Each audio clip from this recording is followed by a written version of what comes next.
Good afternoon. Well, July seems to have been dominated by sunshine and heat, doesn't it? But we're going to close out the month on a fairly average, bland note, really. There will be some rain around. There'll also be some drier, sunny interludes from time to time. Temperatures pretty much where they should be for the time of year.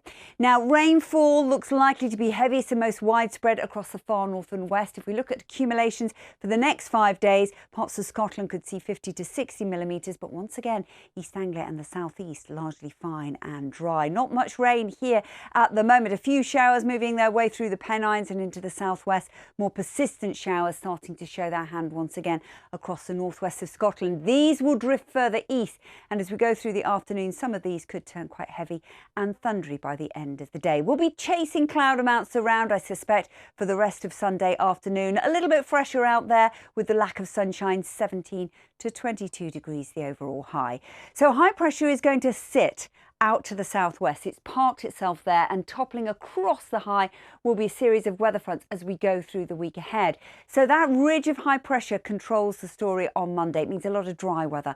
That's when we'll see some sunny spells and fewer showers around. So with some sunshine coming through and fewer showers, those temperatures will respond. So it'll be a little bit warmer. Not a bad day for getting out with the kids for the summer holidays on Monday. 17 to 24 degrees. That's 75 Fahrenheit.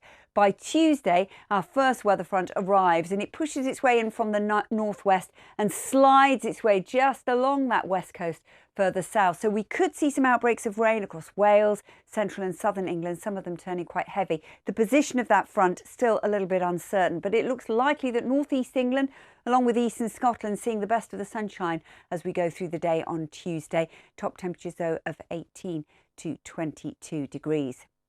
Out of Tuesday into Wednesday, back to a ridge of high pressure, keeping things quiet. Sunny start, clouding over a little into the afternoon, but Wednesday largely fine and dry for most of us. And if we get some sunshine continuing in the southeast, temperatures up to highs of 25 degrees.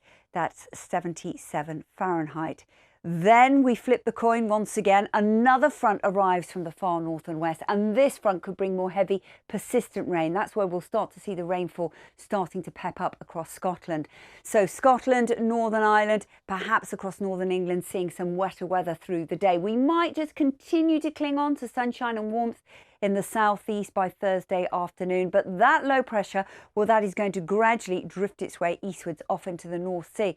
So the emphasis of where the rain is likely to be on Friday changes once again, hence this messy story that we've got. On Friday, we could see some rain across eastern Scotland, northeast England and down towards East Anglia. So the best of the drier weather potentially on Friday out to the west. A lot of uncertainty as to where those fronts are going to be sitting towards the end of the week. And again, just that little bit fresher. But as we head into the weekend, there is the potential for the weather story to quieten down across central and southern England, with some weather fronts continuing into the far north and west. So if you're trying to get out with the kids for the school holidays and you want more information, don't forget you can check out exactly what's happening in your area on the BBC Weather app.